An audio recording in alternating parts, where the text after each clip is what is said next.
Hello, my name is Dean Brown. I am the game designer for B-17 Flying Fortress Leader. And basically, today I want to talk about Corsair Leader. Corsair Leader came with a couple of different game Kickstarter game variants, island operations and carrier operations. So I want to talk about those a little bit. And I also designed a Corsair Leader carrier operations variant, which is a little bit more involved than the carrier operations sheet that came with Corsair Leader. So let's talk about island operations. So island operations, basically for the Marine campaigns, it lets you manage your airbase. So start off with pretty much a completely barren airbase, 4 runways, no housing, maintenance areas very bad, and you have to organize. You get upgrade points that you could spend to upgrade portions of your airbase at the beginning of the campaign, and then as your campaign progresses, as you achieve certain things, you earn upgrade points. Achieve certain things on your missions, you earn additional upgrade points that you can use to upgrade your airbase. And as you add upgrades to your airbase, it starts taking away some penalties that you get from the initial airbase up to no effect. And then as you apply additional upgrade points to certain areas, you start getting bonuses that you can use in support of your missions. So for example, your runway starts off uneven dirt. You have to roll to see if your aircraft suffers airplane damage for whenever they aircraft take off fly on a mission. If you spend upgrade points to get up to graded, then you have no effect. But if you spend upgrade points to get it to paved, then you can remove 1 minor damage from your aircraft. So the gist of what island operations does is it provides you a set of facilities that you can manage: runway, maintenance area, supply depot, housing, officers club, coast watchers, and PBY pier that impact provide modifiers for the game that you're playing. And then one of the bigger things is it does add minor damage as a possible thing that your aircraft can suffer while you're flying the mission, which means that when you're rolling for an attack from a bandit, if that roll number is the highest value to receive stress, but just 1 less than when you would receive damage, instead of being damaged, you suffer minor damage. So that minor damage gets added to your airplane, and when you land and come back to the island, then there's a whole maintenance cycle that all of your airplanes have to go through, and that's pretty much the meat of what you're adding here to island operations as well as carrier operations. So you have a maintenance crews, and those maintenance crews can go ahead and do repairs on your airplanes. Maybe they won't get to be able to repair and ready all of your aircraft, so you might potentially have some aircraft that end up getting stuck in maintenance that you can't fly for the next mission. To go along with island operations, I created an island operations log, which is available on the file section of the BGG site. I think it's called Island and Carrier Operations Logs. So in here you can keep track of which aircraft are operational and then you fly your mission, and then you land. So there's for landing, you want to see if that's when you suffer your damage from your runway, and then depending on the damage level that your aircraft has, it could be damaged again from bandits. So they would be placed in a damaged box, and some of them have 1 or more minor damages, so you would place the aircraft counters in the appropriate minor damage boxes, and then some don't have any damage, but they still may require maintenance to get them up and ready for the next mission, and then they would end up being operational. So this log lets you keep track of all of that information, what's operational, what's in the maintenance cycle, your current maintenance crew, and then it has all the charts that are on the island operations page, so that you can go through and keep track of that. And then it has the 5 different areas that you can manage for your island for your airbase, supply depot housing, officer club, coast watchers, and PBY piers, so you can keep track of what the current upgrade status of each of those areas are, and then hopefully remind you to apply those effects during your mission. So island operations, again, this is used for marine campaigns. The second one, carrier operations. So this one has similar maintenance rules. So this is for Navy campaigns. So you're going to be taking off and landing on an aircraft carrier. So a couple of things that you would do from the aircraft carrier, obviously takeoffs and landing are a little more dicier than taking off from a runway on land. So there are steps in here to determine what the current sea state is for your launching, and then based on and then for each aircraft that gets launched, you would roll a D10 to see what happens. You have modifiers below it that, if you're a veteran race, chances are you're going to do better than if you were a newbie or green, which has a negative modifier. Minor damage has modifiers, pilot shaken, and your sea state. So launching isn't just take off and fly to the approach area. You have to launch each aircraft off the aircraft carrier. And then the same with recovery, roll for sea state. Again, you want to roll for each aircraft as it comes in and lands. Again, there could be modifiers. Again, minor damage, newbie green if you have aircraft damage, if your pilot's unfit. So there's negative modifiers, pilot shaken, and -1 modifier. So there are modifiers that could affect the recovery of your aircraft.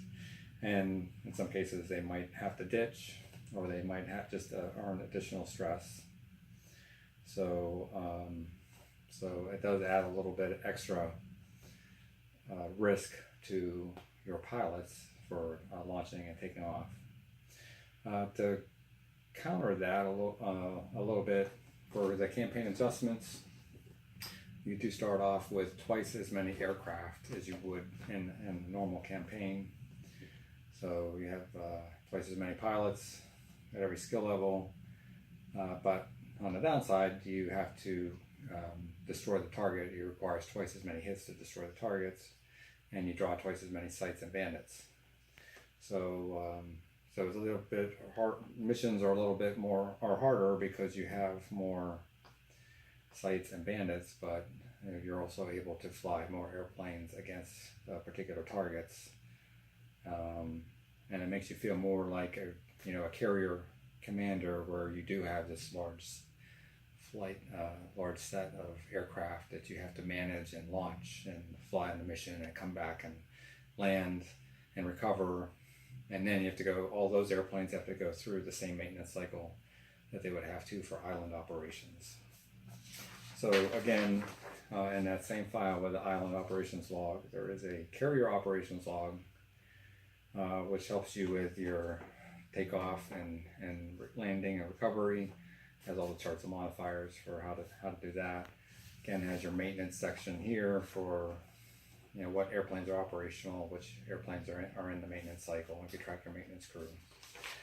So this carrier operations log just helps you manage all the information that you would have on your carrier operations variant. So again, maintenance on both of them. For the island one, you're managing different aspects of your airbase. For the carrier operations, you have double the aircraft, and you're also managing launch and recovery of your aircraft, again, along with all the maintenance for that. So those log sheets are available. Finally, I just wanted to talk a little bit about a carrier operations unofficial variant. And the only reason that I bring that up is because, so this is a version that I created.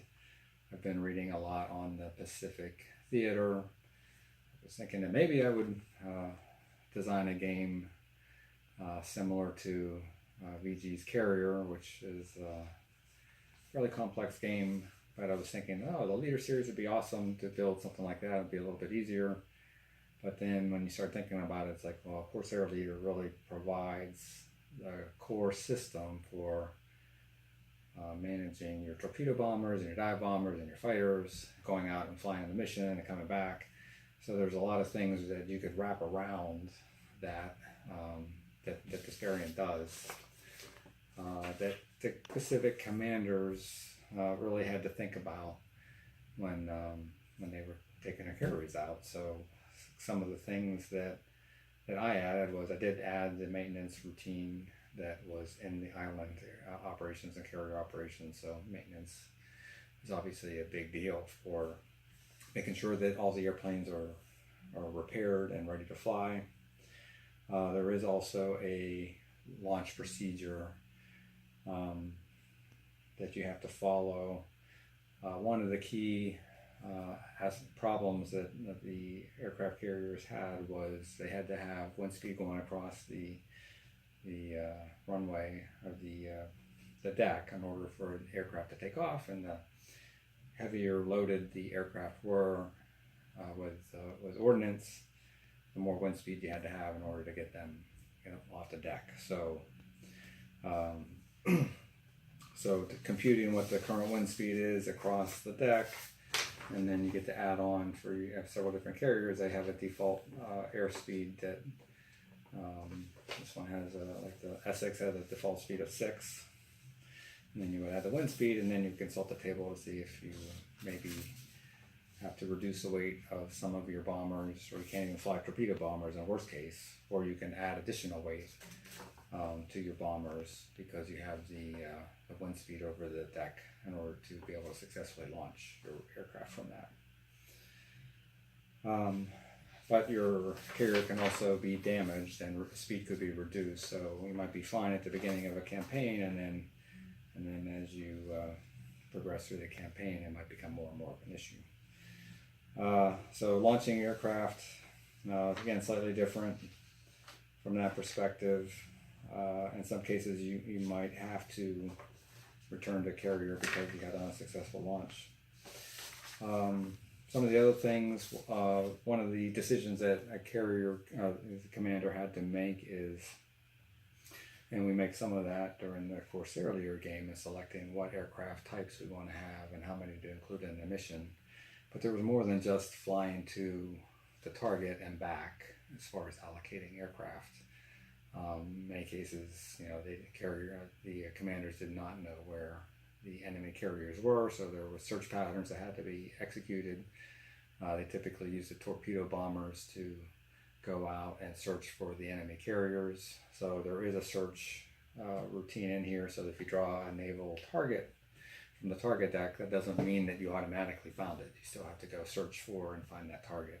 So there's a default search value, but you can add, as you add more torpedo bombers to that search mission, it increases the chances that you're going to be able to find that carrier and be able to launch a strike against it. Another problem was submarines. So there's some ASW capability, anti-submarine warfare. They did use aircraft to fly around the carrier group, again looking for enemy submarines. So there is a slight chance that your carrier could be attacked by an enemy sub. You do have some ASW capabilities that come with a carrier, but again, if you apply an aircraft to support that, then that increases the chance of detecting the enemy sub before it attacks. And then finally, the big one is your CAP, the airborne patrol around the carrier. So you always had to defend your carrier against enemy attacks. It'd be nice, commanders would be nice if they could just launch all their aircrafts and take out and when they're attacking enemy carriers, but there was always a chance that those carriers were going to attack your carrier, so you had to have aircraft in the vicinity in order to intercept the fighters and bombers and destroy them before they can hit your carrier. So you do have to allocate, you probably want to allocate fighters for CAP patrol at the beginning of the day. So of course, if we are applying CAP, then has to be a chance for an enemy to attack. So one of the So one of the things that were added to this variant was that the enemy could launch an attack against your carrier. So they would start off, if an attack occurs, and that's more likely as if you have a carrier target that you've drawn also earlier in the war, 1942. So if they do actually launch an attack against your carrier, you roll to see how big the strike force is, and in bombers, and then there's a roll to see is there a fighter escort for each bomber that comes in, and you roll to place them on the square, and then they progressively every turn close in closer to your carrier, and once they get to the closest part of the carrier, then they can launch a torpedo attack if they're a torpedo bomber, or a dive bomb attack if they're dive bomber onto your carrier, and if they hit, then you would roll a die to see which, what part of your carrier is damaged. So you could take hull damage, radar damage, engine damage, elevators, fires, flight deck. So if you have a fire or your flight deck's damaged, and you're going to have aircraft that are in the landing pattern waiting to land, you have damage control that you have to apply in order to put out the fire or repair the deck. So every turn that it takes to repair, your recovery procedure is delayed, and your pilots earn one more stress.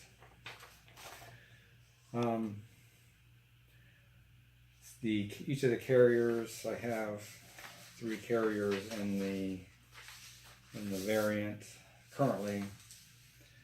The Essex, which is a 43 to 44 carrier, the Lexington, which is a 42 carrier, and a Coral Sea, which is a 43 to 45, which is an escort carrier.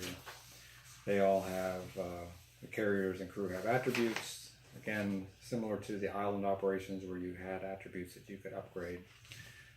Same thing with your carrier attributes. So there's several defense attributes, damage control, which would help you repair fires and your flight deck, anti-aircraft attacks, which would be used against the bombers as right before they launch their attacks on your carrier.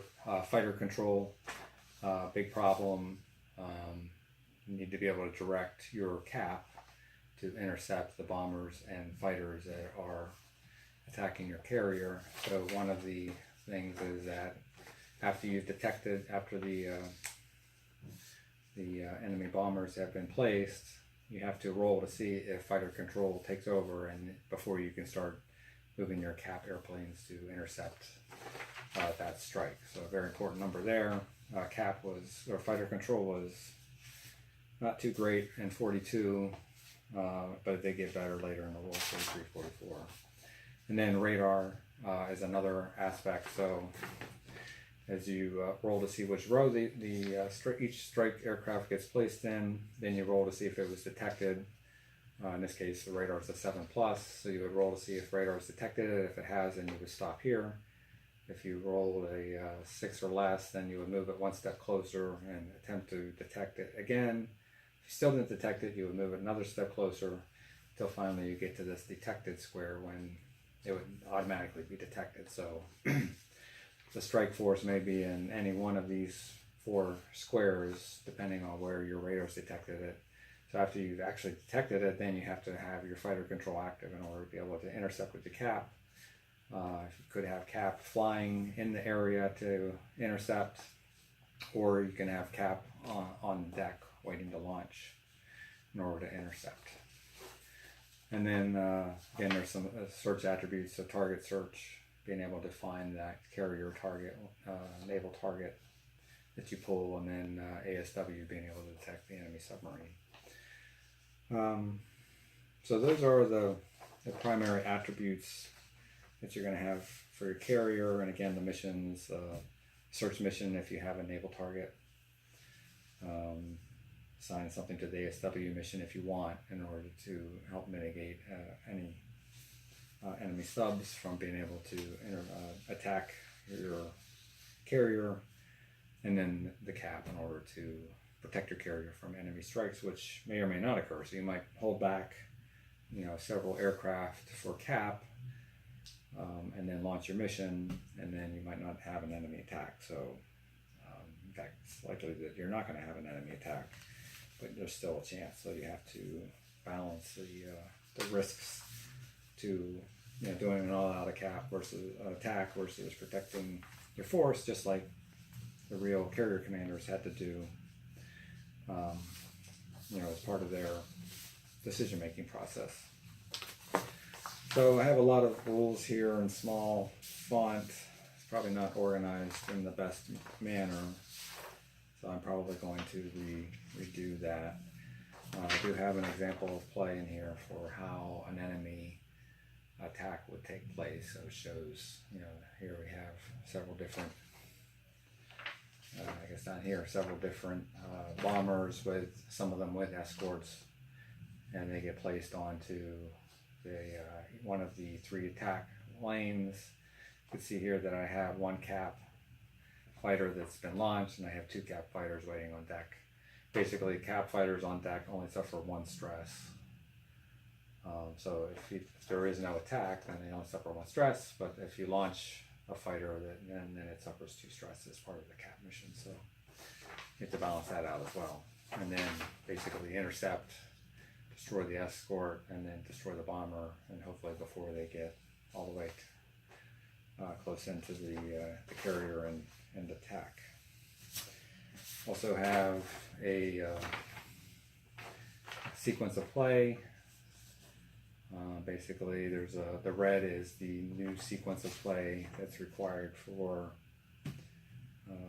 the variant, and the black is the current Corsair leader sequence of play. There's a lot of red on here, but oftentimes you're not going to have to execute a lot of these steps. So like mission patrol check, ASW check, die roll, no sub, so that's quick. Enemy attack on carrier. If there's no attack, then you can skip all of those steps.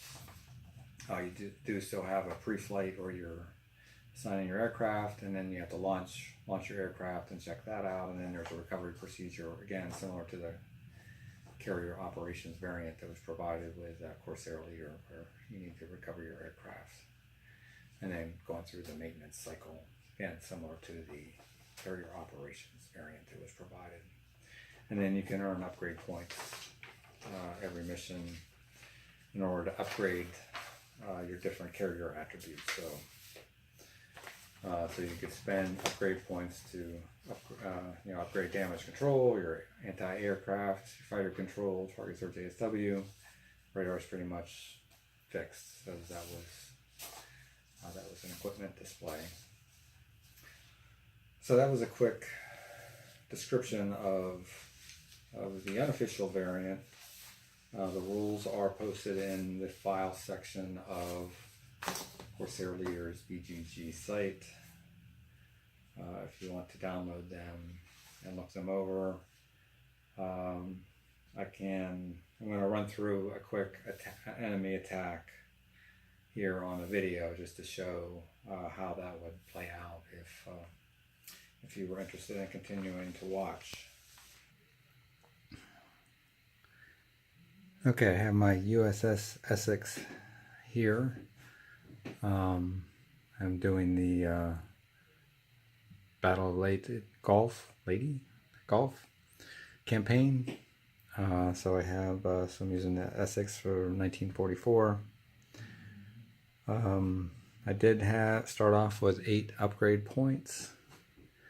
So I used those 8 upgrade points to improve my anti-aircraft value, so going from a 7+ to a 6+. So again, it's just providing a better defense for my carrier. I did set up my CAP patrol, combat air patrol. So I have 2 of my pilots already launched and in the air. So Tumba and Wheatsy. And I have Bert sitting on the deck of the carrier ready to launch.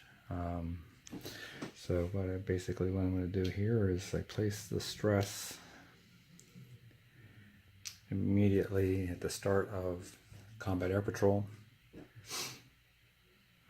So again, because Bert's on the carrier, he only suffers 1 stress, but the other 2 fighters suffer 2 stress just for launching and flying combat air patrol. So for the rolls, basically we would roll to determine if there was an enemy carrier attack. So on an 8+, the enemy would strike, attack our carrier.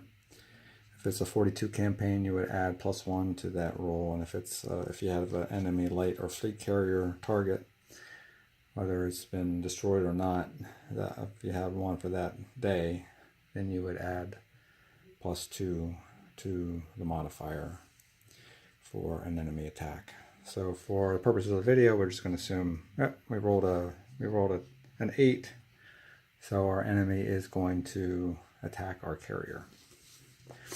After the attack, we then determine how large the strike is going to be. So we would roll a d10, would determine how many enemy bombers need to be placed, and what the die roll is to get a matching fighter to fly with that bomber. Again, if it was 42, we would add a +2 die modifier, which would typically increase the size of the strike, and if it was 45, you'd have a -1 modifier, which could decrease the strike. So we rolled, and we rolled a 9. So we're going to have 6 enemy bombers and a 6+ roll for the fighters. So I have my enemy bombers in the cup. Basically, we're going to be using the B5N2s and the D3A1s. The D3A1s are the dive bombers, and the B5N2s are the torpedo bombers. So they're in a cup. So we're going to draw 6. So the first one is our D3A1. We roll to see if it has an escort, and it does not. So we just have the bomber to deal with here. So first step is determine which row it is going to attack on. So 7, so it's going to be coming down here. And then we want to perform a radar check. So on a 6+, we would detect it. Roll a 7, so we detected it here. So this is a high dive bomber. So I did have whites here. So if I hadn't detected it on radar and it gets to this square and I have a cat patrol that's high, both of these are high, and the bombers that are high, then I would have automatically detected it at that point, and I wouldn't have had to continue to check for radar detection. But we detected that one here, so we just continue for the next roll. So I rolled a 4, so no escort for that one either. A 1, and then I'm rolling for radar detection. I detected that one, so that one is good. Let me draw out my other aircraft. No escort there. 4, this one's a high. 3, didn't detect it. 4, didn't detect it, but he ran into my combat air patrol, so it's going to stop. Next one, 2. Wow, I'm getting really lucky on my rolls here. It's a little low. 9, so he's going to start down here. Did detect it. So I'm going to place this one, a 3. Let's just assume that's a 6. So let's add some, make it a little bit interesting. So here, I'm going to draw a bandit, a random bandit. All right. So we have a A6M2 here with a -1 air-to-air modifier, so not super great. So radar, nope. He is flying low. Oops, that's right. So he's not going to run into my combat air patrol. 5, nope. 5, nope. Well, he's automatically detected here. And then our last one, we do have an escort. So, draw that one. No bandit. Alright, so no escort. No fighter. Let's determine what roll. So he's up here. 9, he's detected. Alright, so this really isn't too bad.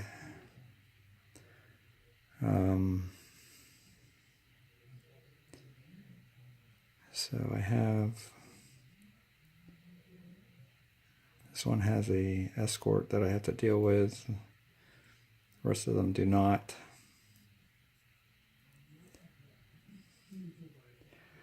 So I have my 6 bombers with my 1 escort.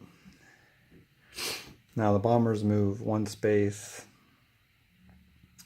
each turn, 1 space closer, so that he's pretty much a threat. Plus he has a fighter that's escorting him. So it's going to take a while for these 2 to get here. So I need to decide what I want to do. So the first step is, I have to determine if I have fighter control. So fighter control is on a 4+. Hopefully it will, no fighter control. So basically what that means is I can't redirect my combat air patrol to intercept any of the bandits. It's a lot of chatter, things are going crazy, the operators aren't exactly sure what's going on, so I get no fighter direction. However, I am lucky that I do have a combat air patrol that's already intercepted a bomber, so I can attack that. But next turn I have to roll and see if I have fighter control. Then I would maneuver, which I can't do yet. Then I would engage the enemy bandits and bombers. So we are going to go ahead and do that. All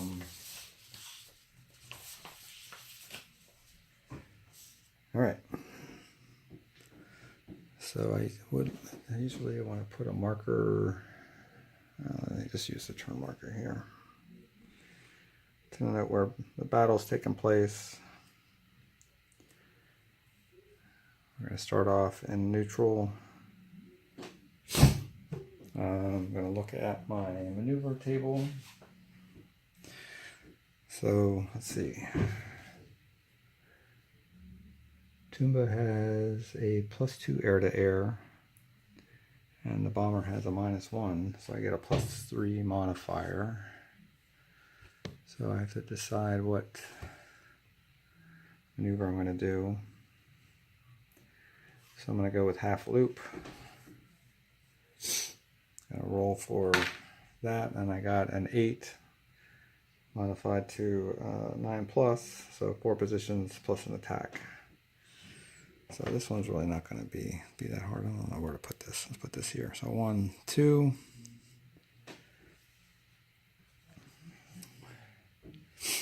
So I have a +2 air-to-air. A -1 enemy air-to-air. So which is a +1. And alright, so I'm gonna roll to see if, and +1 for my attack, so 4.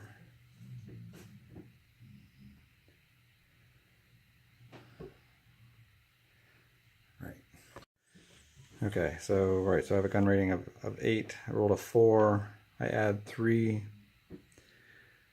for tailing. I add 1 for the attack, and I add 2 for my air-to-air, so I do destroy that bandit,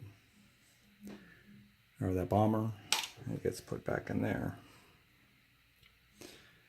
So 1 bomber down. Okay. Now we're on the next turn. So everything is going to advance 1 space. Need to roll for fighter control. 4, finally. Okay. So this is going to be the biggest threat right now. I can launch Bert, so I'm going to put him here. He's automatically going to gain another stress point. So it's 2 movement points. Each of my interceptors, combat air patrol aircraft get 2 movement points, so it takes 2 to launch. So he's going to be there waiting for him. But I am going to take Toomba and 1, 2, and take on the enemy bandit. So I am slow. So we're going to roll to see. He's currently neutral. So I rolled a 6. He's going to try attempt a yo-yo. He's got a -1. I have a +2. So that's a -3, 8, 7, 6, 5. So it's a -1 attack. And we're still neutral. Roll a 5. So no damage. Alright, so I have a +3 modifier again on my maneuver selection, so I am going to do yo-yo again. Let's see. Yeah, let's go with the yo-yo. So +3, 3, 4, 5, 6. So 1 position, +1 attack. So 1 position, +1 attack. So I get, Toomba gets +2, +3, +1 for disadvantaged, +1 for my attack, so I have a +4. And I roll a 3, 3 + 4, 7, so not a hit. So we're going to just keep dogfighting until till that bandit is destroyed. So he's currently disadvantaged, so I'm going to use the, can't fit that on here, disadvantage column for the bandit maneuver. He rolled an 8, which is scissors. He's got a -3 modifier, 6, 5, 4, 3. No effect, he can't attack. So I'm going to try a yo-yo again. +3, 4, 5, 6, 7. So 1 position, +1 attack. So now I have a +2 for my air-to-air, +3 for tailing, or tailing, and +1 for the -1 modifier and +1 my attack. So that's what, geez, 2, 3, 4, 5, 6, 7. It's kind of hard to miss. Yep, I didn't. So, boom. Bandit destroyed.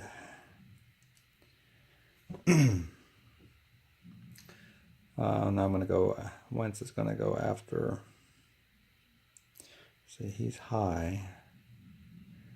So let's go after the dive bomber. Yeah, I don't think I did that bomb attack right, did I? Last time. So White's is +1, +2. Yeah, I definitely didn't do that right. Oh no, I attacked a. Right, okay. So I have a +2 modifier. Gonna go with half loop. 3, 4, 5, 6, so +2 positions. So let's see if I can do this correctly this time. I'm slow. So he's going to attack me with a -1 modifier, a 5, 4. So suffer 1 stress. Now I'm going to attack with a +4, +5 because of the -1. So roll an 8, splash that one.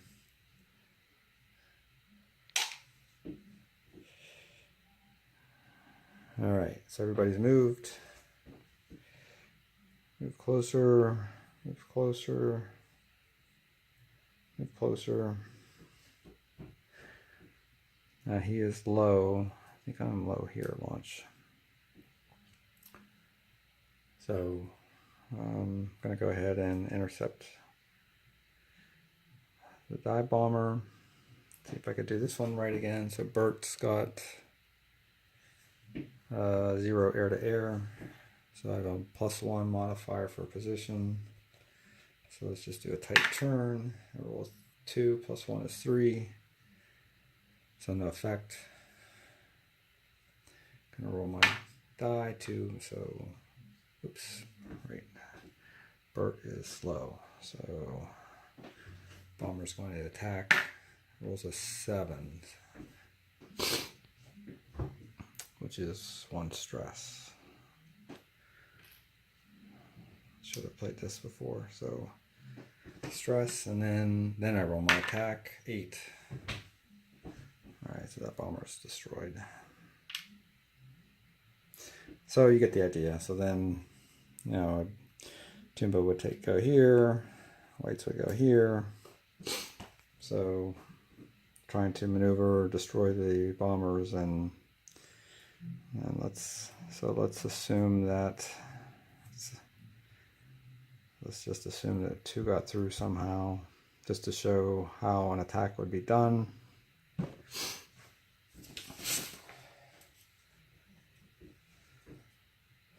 So the bombers are at the closest range. So I'm going to perform an AA attack. So low attack, the AA die modifier is +2. And it's already at 6, so I have to roll 10 + 2 would be 6, so that one would be destroyed. And then again, AA is 6+, no modifier for that. Let's assume that that was a 3 and a miss. So now I have a dive attack that the D3A1 would be doing on my carrier. So I would roll for that. I rolled a 9, which is a hit. So that was a dive attack. Here are my damage areas on my carrier. There are some with black circles. So this has a black circle with a 1, 2, 3, 4, 5, 6, 7, 8, 9, 10. So because it was a dive attack, I look at the black circles. If it was a torpedo attack, I would look at the red circles. So the 1 through 6 is a hull attack. So I was likely to suffer hull damage against a torpedo bomber. But I wasn't, so I rolled an 8, which is flight deck damage.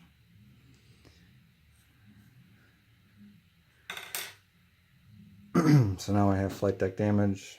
Damage control is 5+. And as I mentioned earlier, flight decks says damage control fails, add pilot stress, and perform damage control again. So deck's going to be repaired. It's not a permanent damage, but every time I fail the damage control check, my 4 pilots here are going to get an additional stress. So I would roll 3. I needed a roll 5, so I would add 1 stress to each of my pilots there. And then I rolled a 5, and finally the fire's out, and I can recover my aircraft.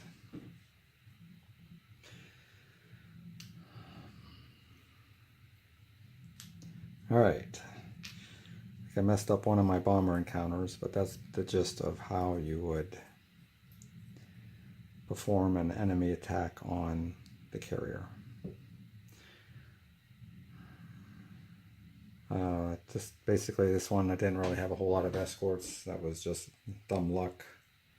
I have really good rolls, but that's not going to happen all the time, and you're going to have to take out the escorting bandits before you can destroy the bombers. All right. So that's it for my enemy attack example. Okay, that's it for the variance discussion.